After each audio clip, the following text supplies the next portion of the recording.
Hi everyone, today I'm at my home in Northern California and the conversation is around the most worthwhile non-champagne sparkling wines in the world.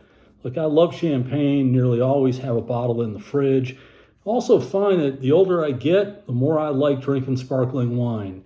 Sometimes champagne's a little too pricey, sometimes I just want to try something a little bit different, but I've got something today that I think you're really going to enjoy.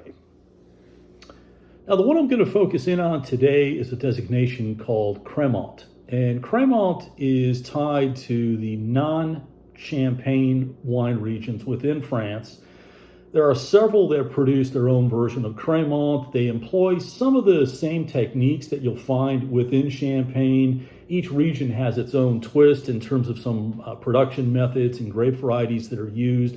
But there are a few of those that are true standouts, and that's what I'm going to focus in on today. Also, it's worth noting that there used to be a term used in Champagne that was also termed Cremant. It's something that's completely different. It applied to Champagne that was made with less pressure than traditional Champagne. That's not what we're talking about. I'm talking about the Cremant that exists today, that's produced in many regions throughout France.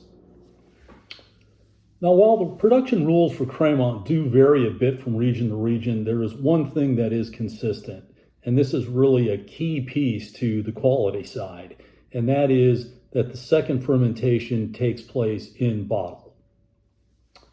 Now, the Cremants that I'm going to focus in on today are the three that I feel are the absolute best of all the offerings.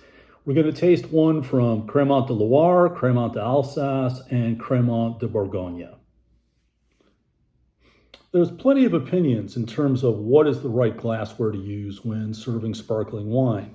Now, this is something that is commonly used, and it's what's called a flute glass. And it's a tall, narrow cylinder, and it allows a long, tall pathway for the bead or bubbles to work their way up. It looks great. It's something that's been used commonly. And once in a while, I like using this, but what I typically like to use is just a standard wine glass. And the reason for that is I want something that's got a broader opening to get the full impact of the aromatics. Now, while it's true, I don't get the bead of bubbles working their way up, I find that the trade-off in getting the aromatics, especially on wines that have a lot of pleasant aromatics, like the ones I'm going to be drinking today, it's much more advantageous to go the traditional wine glass. So this is wine one, Chateau de Maunay from Cremant de Loire. It's a Brut style, and it's a property that's made Cremant for quite some time. Good reputation, big property. Let's see if I can open this without.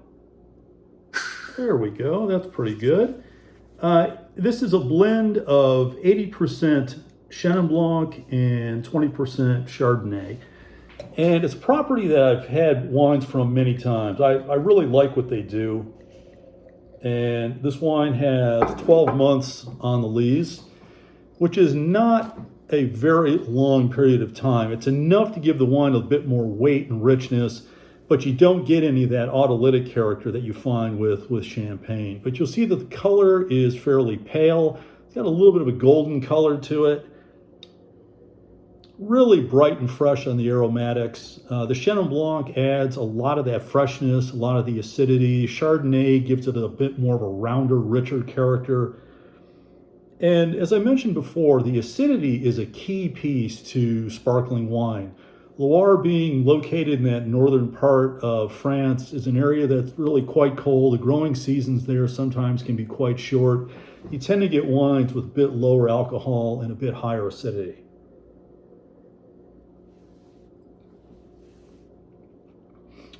This is a crowd pleaser. It's bright, clean, fresh, vibrant. It's got a lot of nice bright fruit character to it. It's not a super complex style. It's certainly not going to compare to champagne in terms of breadth and weight, but this is really well made. And it's one of these wines that would, for a large group of people, you're going to find that it's going to be a crowd pleaser.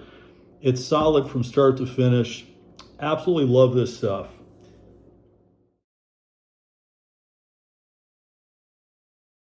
The next wine is a Cremant d'Alsace from a producer called Cattin. They're very old family producer from Alsace. They tie back about 300 years. They're now in the 12th generation. It is a producer that makes some really nice sparkling wines. I've had some very good success with their wines over the years. This one is a 50% blend of Pinot Blanc and a 50% blend of Pinot Auxerrois. 15 months on the lees, so a bit more than the last wine that we had. Pinot Blanc is something that is outstanding for sparkling wine. I really would like to see a lot more producers use Pinot Blanc. It's got the acidity, that's got this white fruit character that's really nice. You see that the mousse on this wine is really lively. Aromatics are nice. It's fresh, it's bright, clean, there's good intensity to it. There's a purity to it.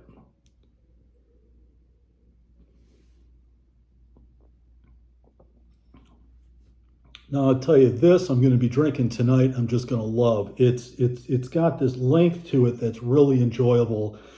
It has more complexity than the previous wine. Alsace is an area that can really make some wonderful sparkling wines. Generally, it's a fairly cool area. So again, you do get a good amount of acidity in the wine. Pinot Blanc is a wonderful component within this. The Pinot Auxerrois adds a bit more weight, a little more roundness to it. And this is really an outstanding example. I would be really happy to have this most any time.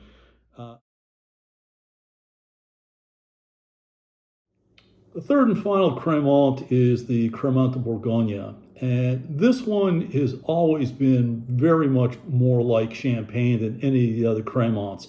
Actually, the very southern part of Champagne and the very northern part of Burgundy touch. So there's a lot of common ground there. This one is made primarily from Pinot Noir. About 57% Pinot Noir, 32% Chardonnay, 11% Elegante. I've had this wine many times. The producer name is Louis Picamelot. It's a tough one for me to pronounce, so please bear with me.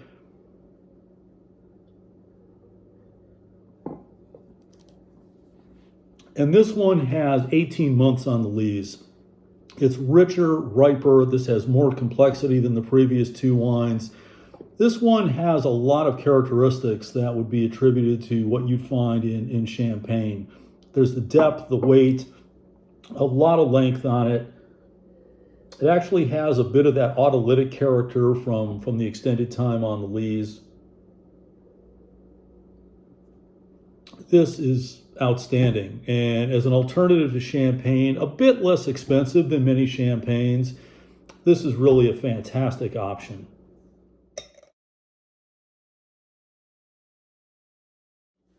I hope this video gave you a little insight into Cremant and all the wonderful options that it offers.